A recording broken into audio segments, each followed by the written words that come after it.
Então, dando continuidade à nossa aula, antes do intervalo a gente tinha visto as classificações morfológicas das palavras, né? Então, quais foram?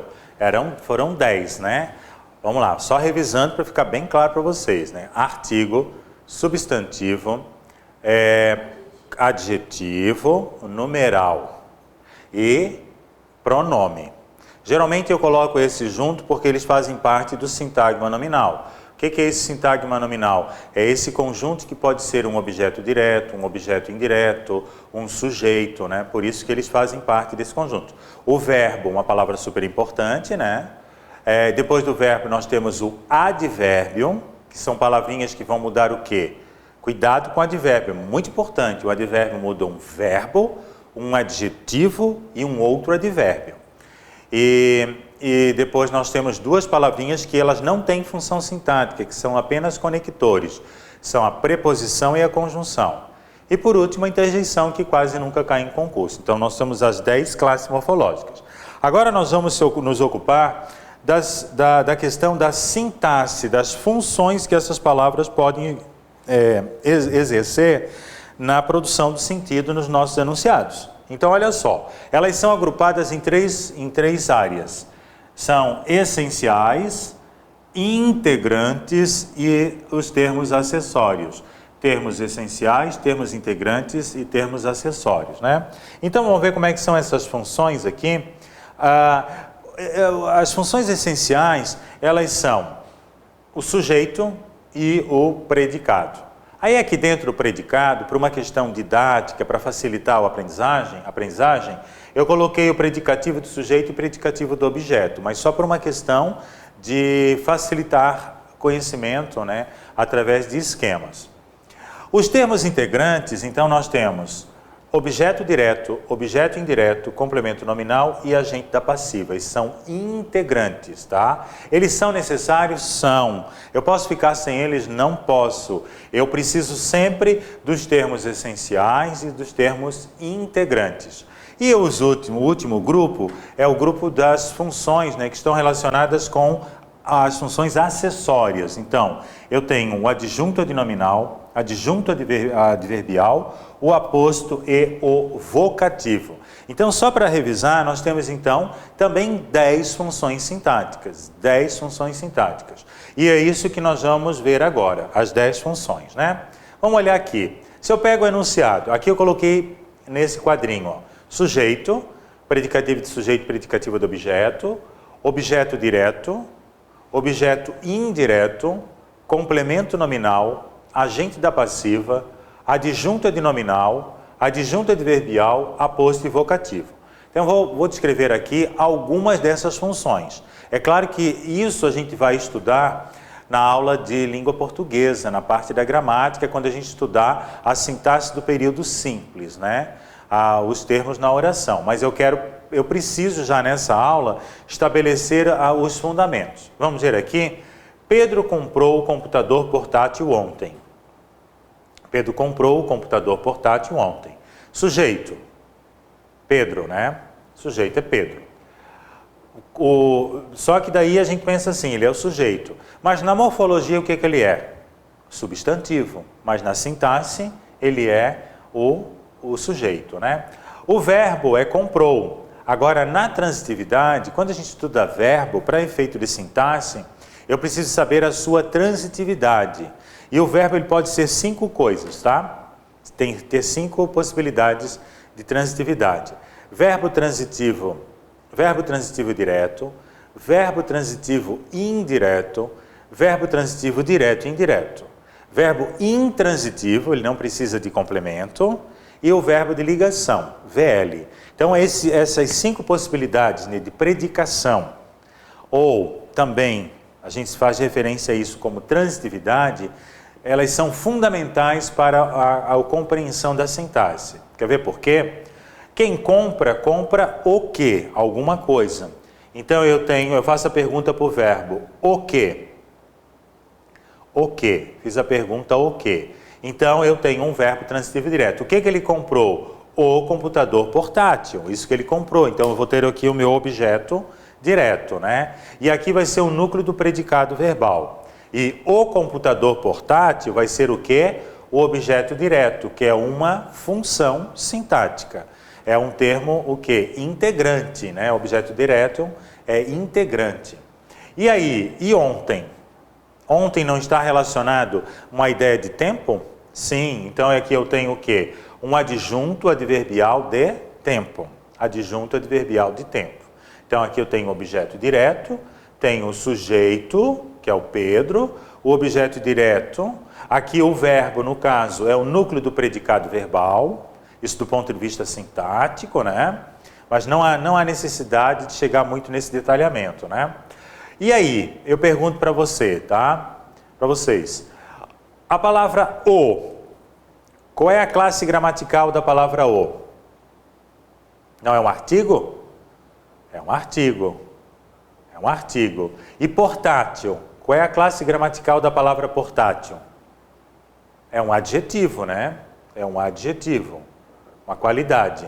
Então, o não está ligado a computador e portátil também não está ligado a computador, eles não estão junto de um substantivo, eles não estão juntos de um nome. Então, tanto o artigo o vai ser um adjunto adnominal, quanto o portátil, que é um adjetivo, vai ser um adjunto adnominal. Então aqui, ó, mais uma função sintática. Adjunto do nome, está junto do nome, né? E o ontem é um adjunto adverbial. Não vamos confundir adjunto adnominal, que está junto de um nome, de um adjunto adverbial, que pode estar relacionado a um verbo, a um adjetivo ou a outro advérbio. Por isso que serve o adjunto adverbial, né? Então nós vimos como função sintática até agora: sujeito, objeto direto, adjunto adnominal e adjunto adverbial. Nós vimos 4, daquelas 10 funções sintáticas, a gente já viu 4, tá? Vamos olhar um segundo exemplo aqui, ó. Pedro comunicou sua aprovação aos colegas. Vamos lá? Análise sintática. Vamos ver quais são as funções. Pedro continua sendo o nosso sujeito, né? Aqui eu já botei o adjunto adnominal, né? Então, Pedro continua sendo o nosso sujeito.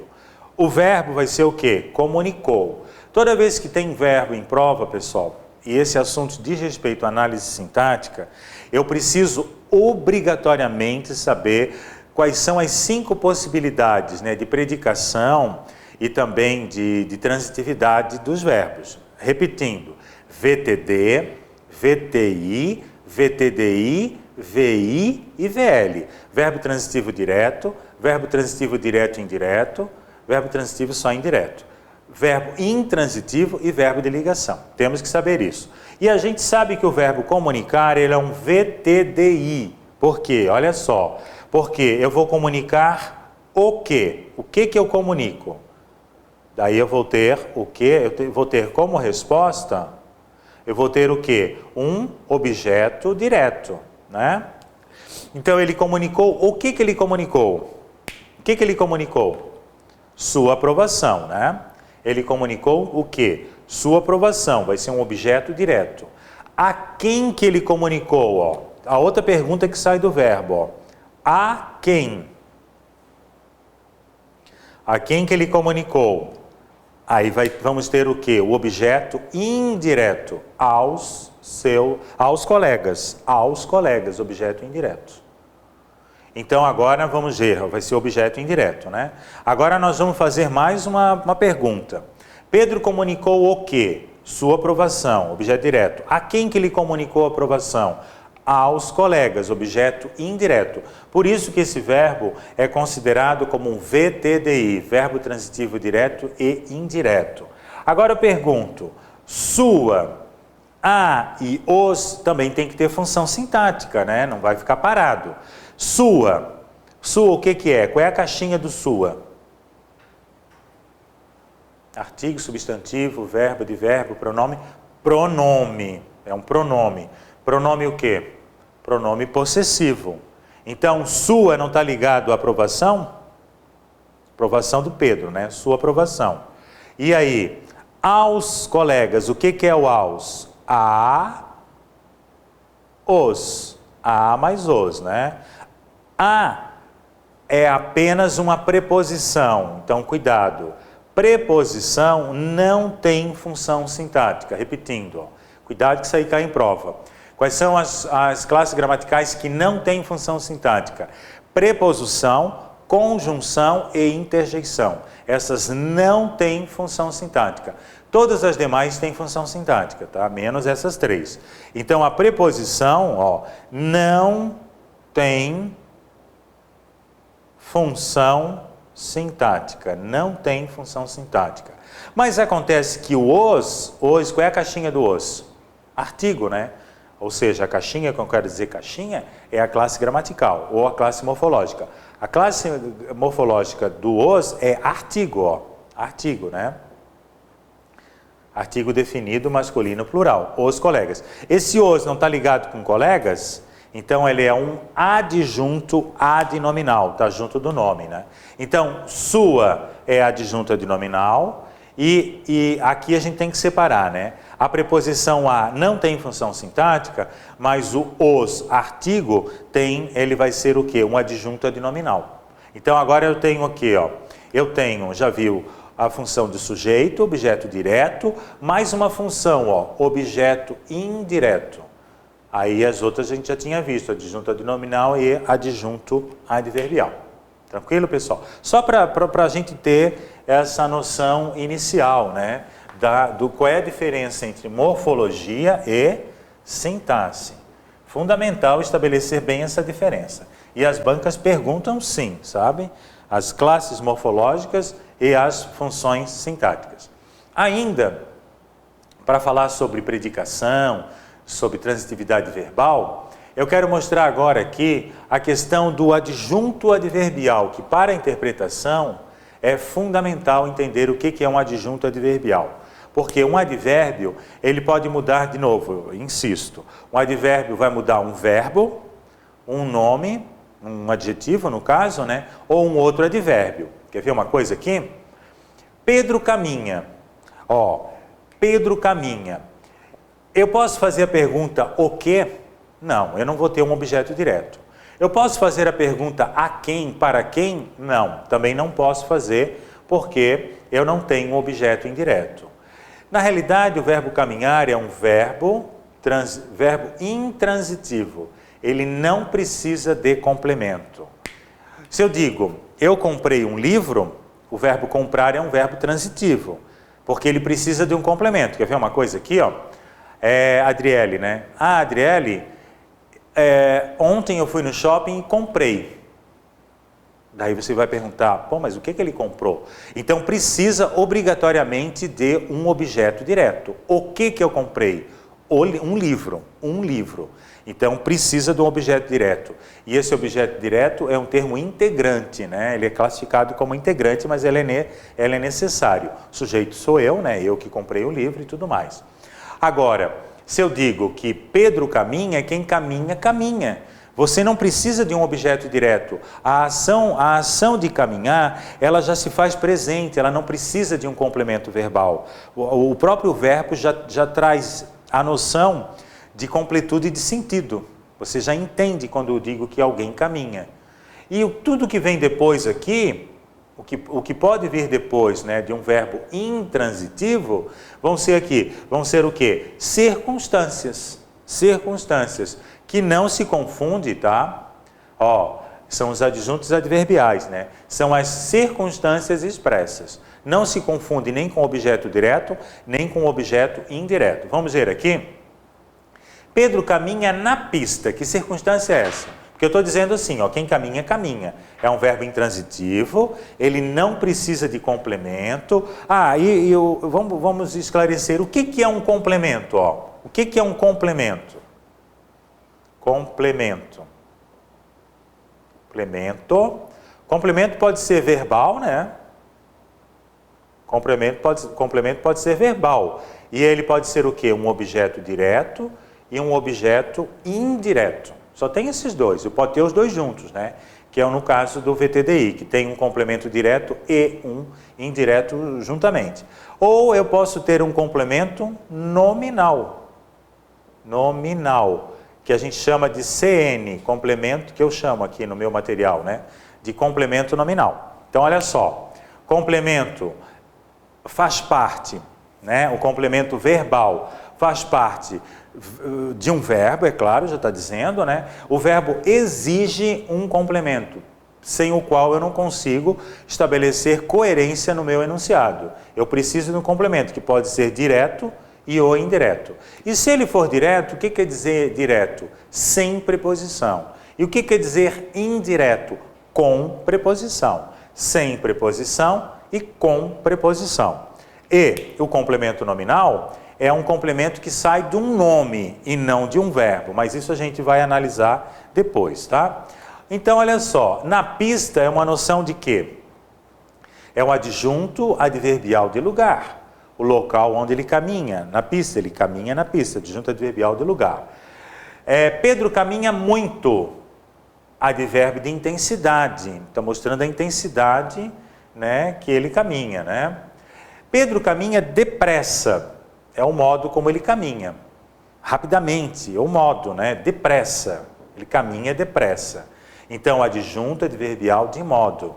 Pedro caminha na semana passada, na Semana Santa. Ele caminha na Semana Santa. E aí? Na Semana Santa, é uma ideia de quê? Lugar? Semana Santa, ideia de tempo, hein? Semana Santa é realizada durante uma semana de algum mês do calendário religioso, né? Então, adjunto adverbial de tempo. Pedro caminha todas as terças-feiras.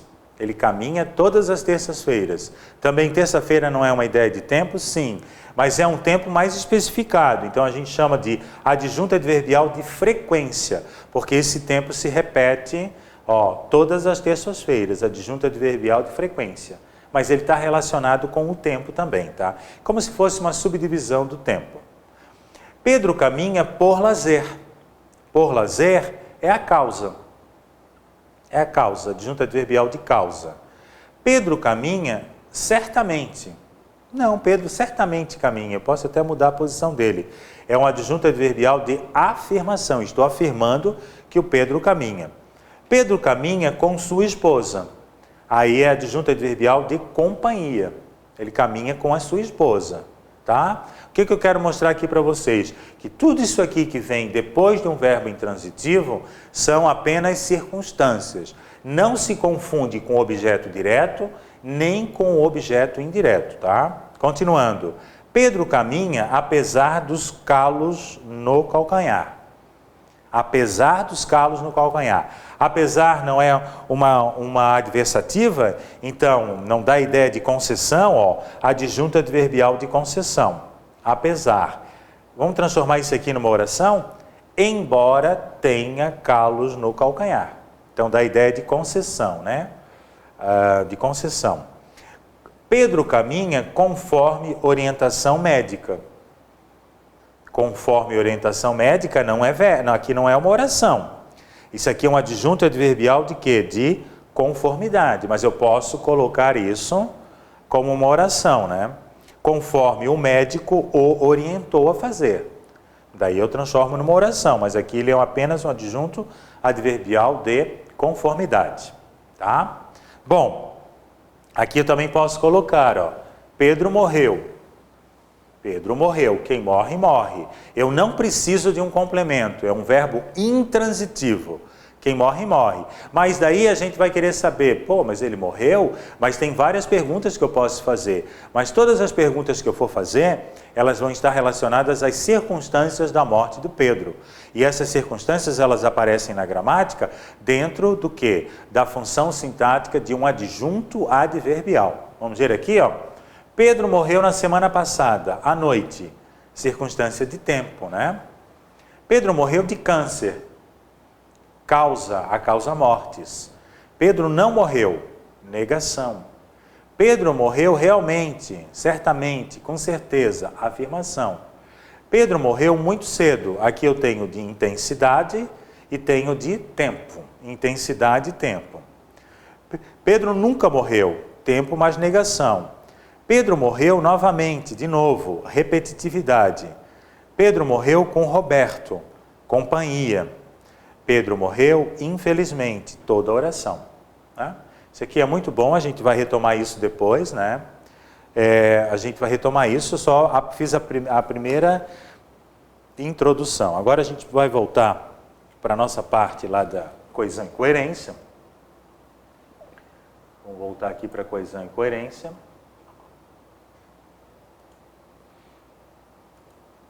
Exatamente, né? De onde nós paramos. Aqui, né, para o pessoal que está em casa, então, entendeu que eu fiz uma digressão, eu fiz uma parada na aula para explicar qual era a diferença entre as classes gramaticais e as funções sintáticas. E agora nós vamos voltar para a parte da coesão e coerência. Vou ler isso aqui para vocês. Ó. Vocês vão pensar se esse texto aqui é coerente.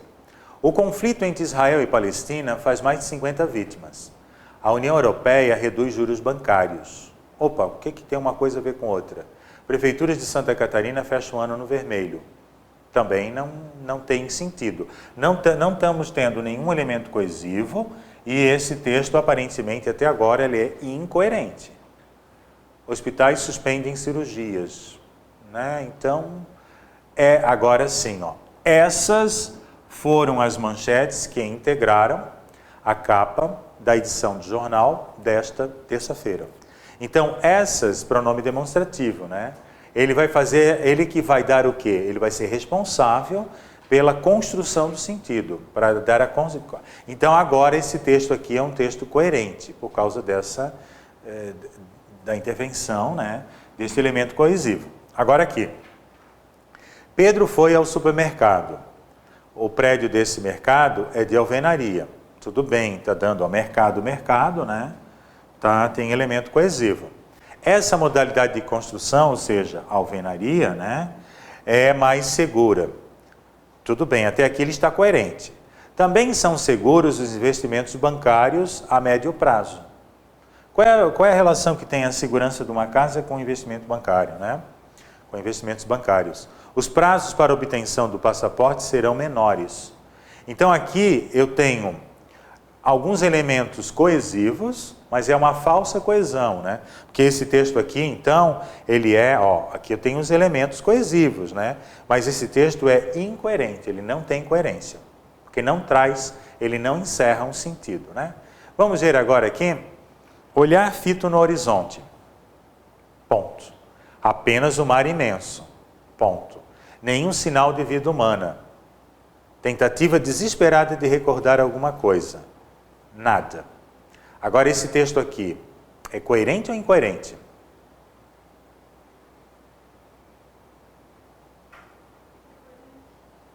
É coerente. Quer ver? Olha só, o que parece? Não parece uma cena de um náufrago? Olhar fito no horizonte. Apenas o mar imenso.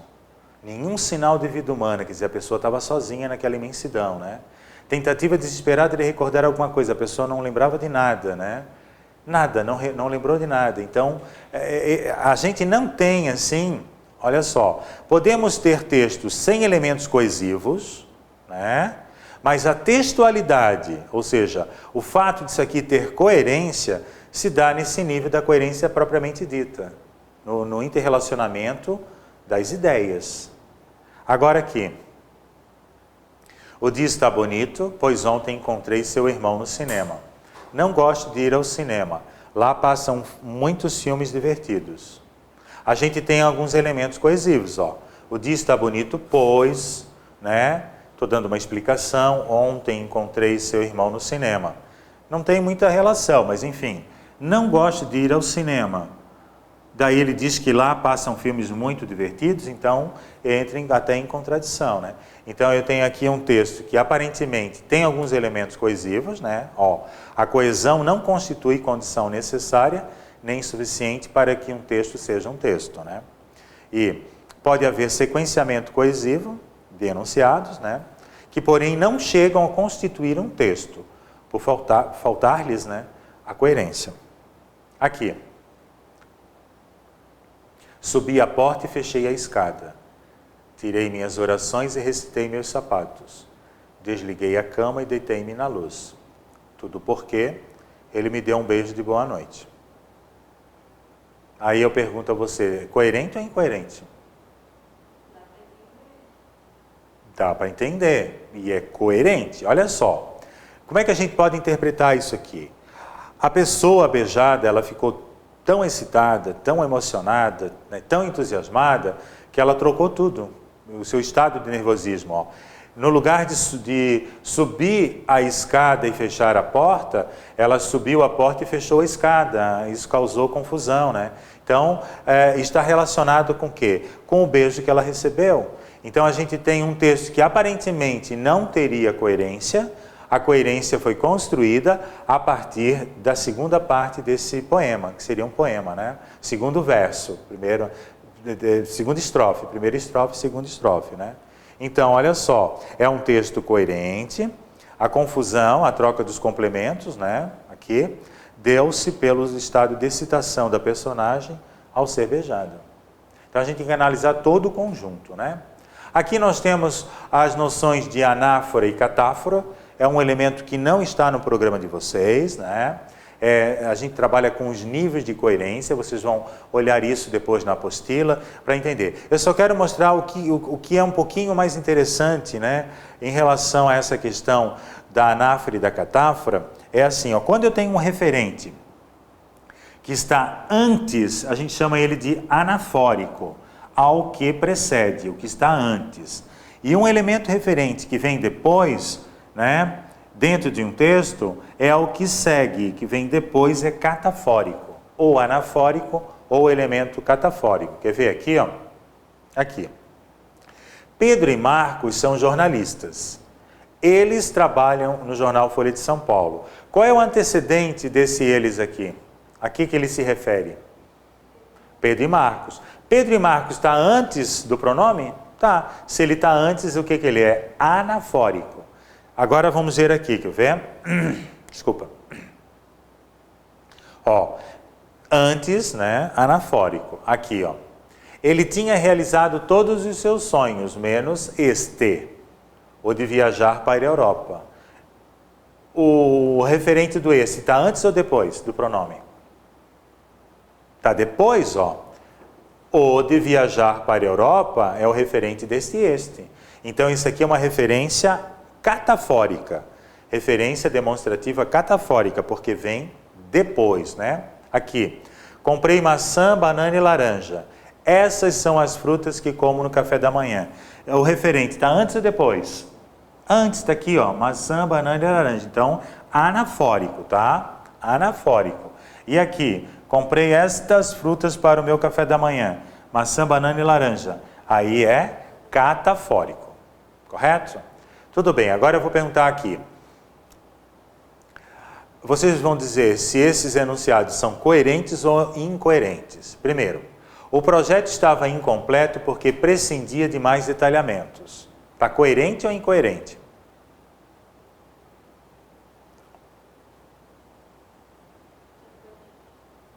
Olha só.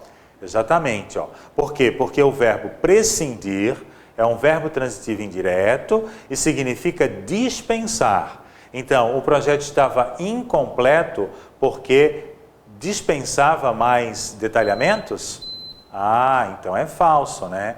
Agora, estaria correto se eu corrigisse assim, ó. O projeto estava completo porque dispensava mais detalhamentos. Aí seria, daí, se eu tirasse o in, aí isso aqui ficaria verdadeiro, né? Mas como ele estava incompleto, né, fica falso, eu não vou ter coerência se eu mantiver a estrutura anterior. Aqui, a segunda parte. O ofício das letras era defeso, portanto, defeso, né, às mulheres. Defeso. Significa que as mulheres não podiam exercer esse ofício por ser-lhes proibido. Defeso é proibido. É só lembrar do defeso do camarão, que é uma época em que você não pode pescar o camarão, né? Então, esse enunciado está coerente, ó, proibido, né? Ó, o ofício das letras era proibido às mulheres, significa que elas não podiam escrever, né? Então, outro exemplo, a bebida era defesa às crianças, quer dizer, as crianças não podiam beber essa bebida, né? Então, quando os elementos coesivos não são apropriados, tornam o texto incoerente. Incoerente. Aqui. Coerente ou incoerente? O menino correu excessivamente, porém ficou muito cansado. Coerente ou incoerente? Incoerente, claro. Por quê? Porque o porém é uma conjunção adversativa. Qual é o valor semântico dela? Ela vai mostrar uma quebra de expectativa, uma contrariedade. Mas não estabelecer uma contrariedade, sabe por quê? Quem corre muito fica cansado. Então esse porém aqui está inadequado, teria que colocar tem que mudar a conjunção. Quer ver uma coisa aqui, ó? Ó, a conjunção adversativa só liga orações que apresentam oposição ou quebra de expectativa, né? Quem corre excessivamente fica muito cansado, logo houve quebra de expectativa e o texto ficou incoerente, ficou sem nexo, né? Como é que eu corrigiria isso? Eu quero deixar o porém. É só colocar não, ó. O menino correu excessivamente, porém não ficou muito cansado. Aí quebrou a expectativa, porque todo mundo pensa, né, que quem corre vai ficar cansado, mas quebrou uma expectativa, ele não ficou cansado, né? Então, ou o contrário, o menino não correu, porém ficou muito cansado. Eu posso botar um não aqui, ó. O menino não correu excessivamente, porém ficou muito cansado. Também quebrou uma expectativa, né? Nos dois casos. Então, vamos aprender, né, a lidar com essas questões, né?